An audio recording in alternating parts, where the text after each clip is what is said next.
A wise priest once told me that I needed to be the voice of contradiction. I was witnessing wrongdoing at work and wasn't sure how to handle it. Seeking advice from this priest, he told me that if I was going to stay at this job, I needed to be the voice of contradiction, speak out against the wrongdoing.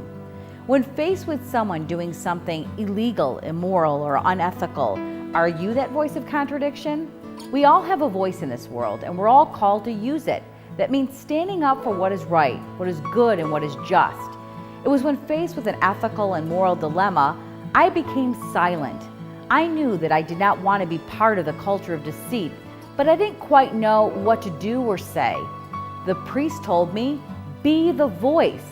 I began to point out situations, decisions, and events that were ethically and morally flawed. I challenged the bullies who repeatedly antagonized others.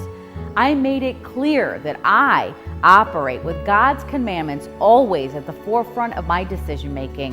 The voice of contradiction meant implementing the golden rule, Christ's teachings of do unto others as you would do unto yourself. The voice of contradiction means being Christ-centered in my communication, especially when Christ is void from the culture. I was challenged to communicate with Him so I could communicate like Him when faced with people who didn't know Him or His teachings. You too could be the voice of contradiction. In Isaiah it says, stop wrongdoing and learn to do right. Seek justice and encourage the oppressed.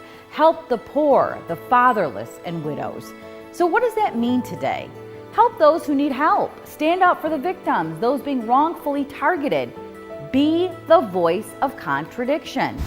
Not so easily done if you're working in a culture of corruption or an environment when bullies are revered instead of rebuked. There is something we can teach our children at a young age. Bullying is becoming a schoolyard epidemic. Having researched this subject for my master's thesis, I can tell you that one thing you can do to stop the bully is when seeing it happen, be the bystander who stands up against it. This was something my niece learned early on. While watching my daughter skate, I saw a little girl continuously skate past her, say something to her, and skate on.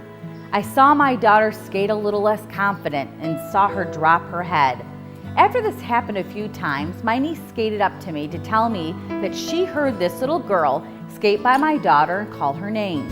My niece witnessed this and skated right up to that little girl, 2 years older than my daughter, and told her to stop and to leave my daughter alone.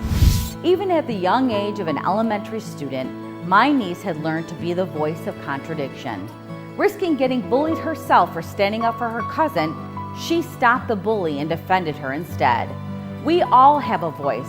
How are you using yours? Are you silent, or do you stand up and speak up for what is right and just? This has been a Christ-centered communication message. I'm Vanessa Denha Garmo, a communication evangelist.